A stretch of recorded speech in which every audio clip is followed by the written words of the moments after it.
예, 이번 한 주를 시작하면서 우리가 어느 곳에 초점을 두고 또 어떤 것들이 시장 변수가 될지 짚어보도록 하겠습니다. 오늘 글로벌 모니터 안근무 편집장과 함께합니다. 어서 오십시오. 안녕하십니까. 안녕하세요.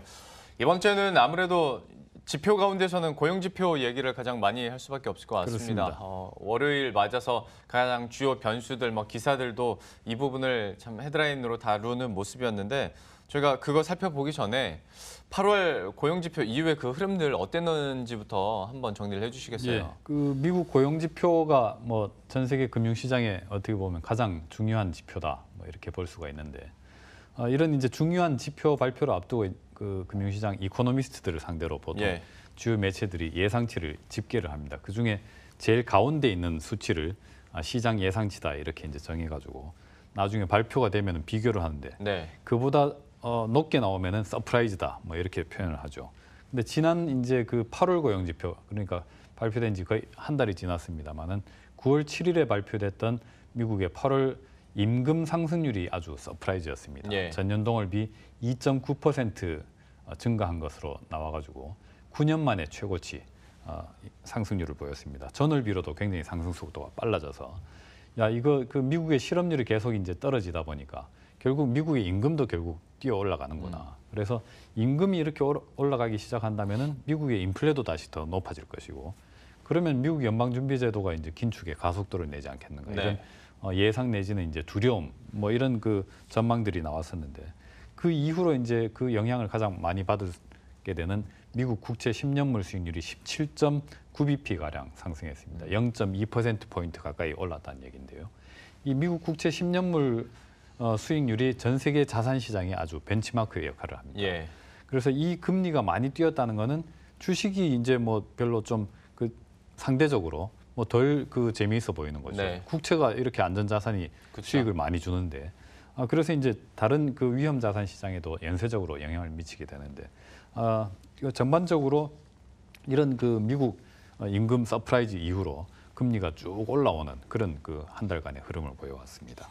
근데 지금까지 설명해 주신 요소들을 다 보자면 다 달러 강세를 나타낼 수 있는 요소들이잖아요. 그렇습니다. 근데 현실은 그렇지가 않았단 말이죠.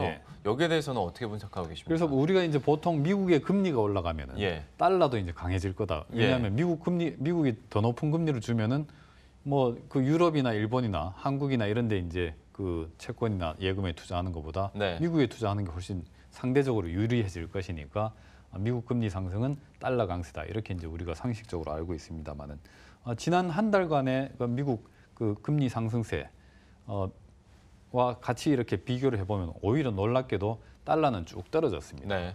그래서 주요 6개국 통화들에 대해서 이렇게 실효 환율 따지는 달러 인덱스라는 것이 있죠.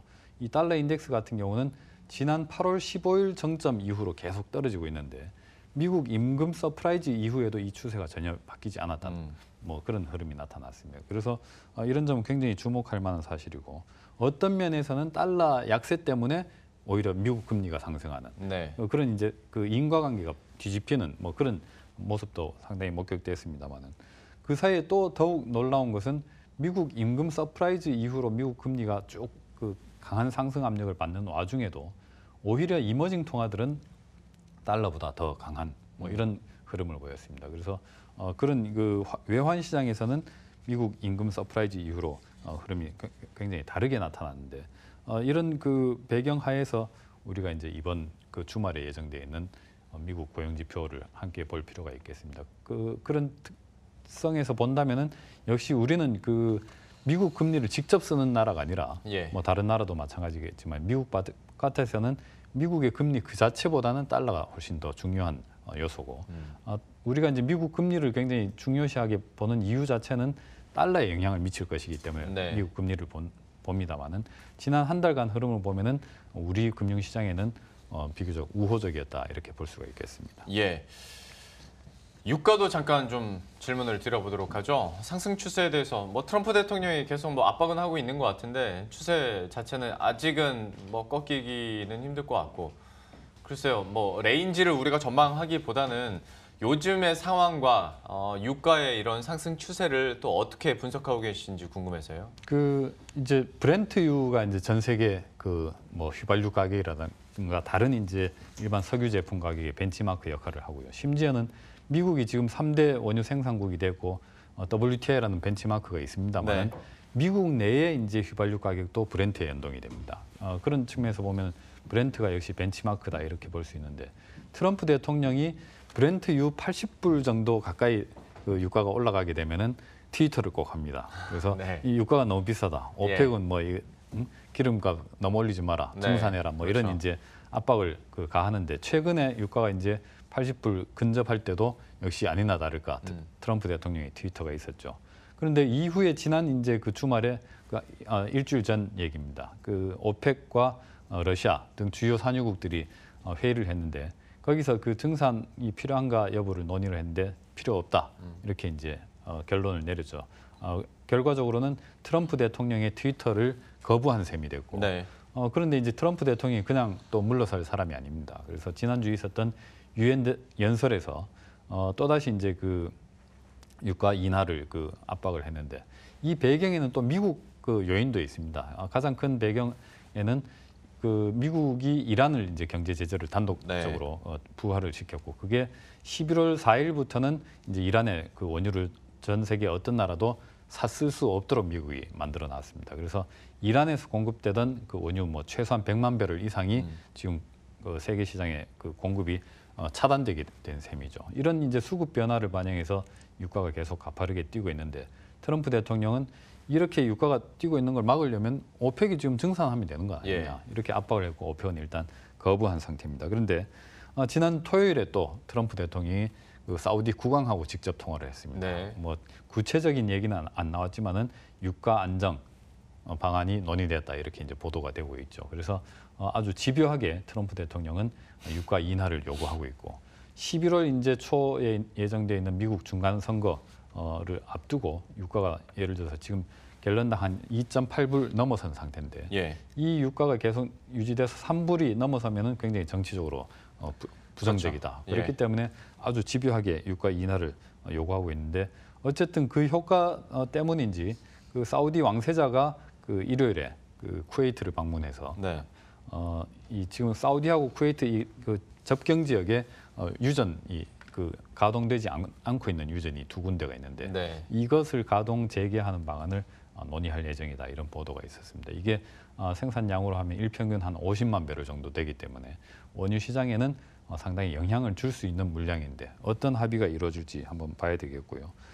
역시 그 사우디 이제 에너지 장관이 그 금융시장으로 비유를 하면은 연준 의장이나 마찬가지입니다. 그래서 사우디 그 에너지 장관이 그 이번 주에 모로코하고 러시아 방문해서 연설할 예정인데 역시 연설 내용에 또 뭐 관심이 몰리고 있습니다. 유가와 금리, 달러와의 상관관계 그리고 앞으로의 흐름도 한번 예의주시해 보도록 하겠고요. 약간 속도를 좀 내보도록 하죠.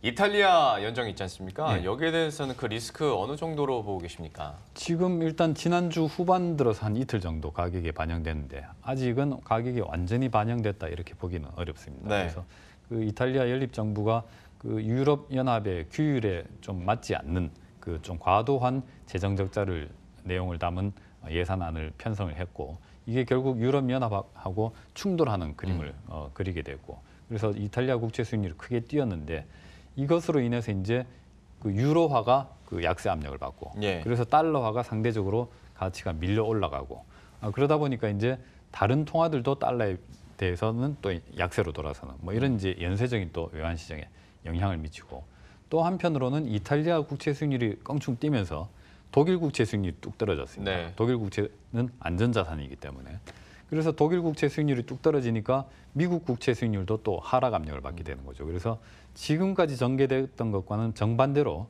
달러는 강세 압력을 받고 미국 시장 금리는 하락 압력을 받는 이런 이제 뒤집어지는 뭐 그런 구도를 잠시 연출하고 있는데 이게 이번 주에도 계속 확대 전개되는지 여부를 관찰할 필요가 있겠고요.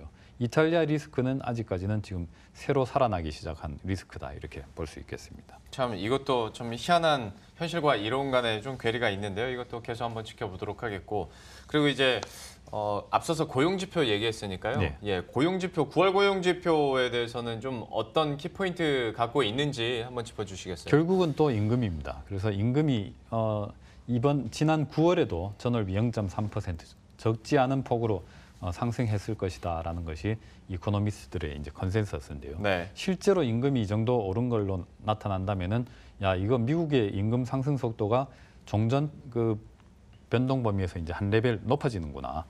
그렇다면 이제 미국의 인플레이션에 대한 전망도 좀 바로잡아야 더 높여야 되는 것 아니냐.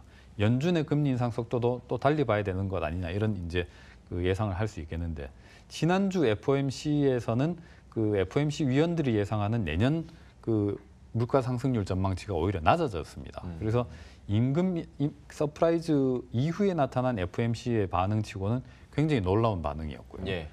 또 제롬 파월 연준 의장 본인도 기자회견에서 인플레이션이 이렇게 오버슈팅할 위험은 자기들은 보이지 않는다. 뭐 이렇게 밝혔기 때문에 금융시장은 상당히 이제 그 완화적인 비둘기적인 그런 FOMC였다 이렇게 해석을 했는데 이에 대해서는 뭐 여러 매체들이 또 그게 아니다 굉장히 매파적으로 네. 긴축적인 메시지를 전달했는데 금융시장이 자기들 듣고 싶은 대로 그냥 해석을 해버렸다. 뭐 이런 지적도 계속 나오고 있습니다. 그래서 이번 주에 제롬 파월 의장을 비롯해서 연준 고위 인사들이 아주 그 집중적으로 연설을 할 예정인데 실제로 그 사람들이 시장이 그 오해를 했다고 생각한다면 뭔가 이제 바로잡으려고 말을 하겠죠. 예.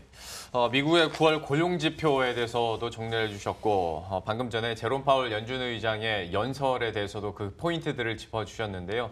이번 주에 뭐 경제 지표라면 당연히 고용지표 그리고 이벤트라면 제롬 파월의 또 연설 내용이 있기 때문에 이것이 시장에 또 어떤 영향을 줄지도 저희가 계속 지켜보도록 하겠습니다. 지금까지 글로벌 모니터의 안근모 편집장과 함께했습니다. 고맙습니다. 감사합니다.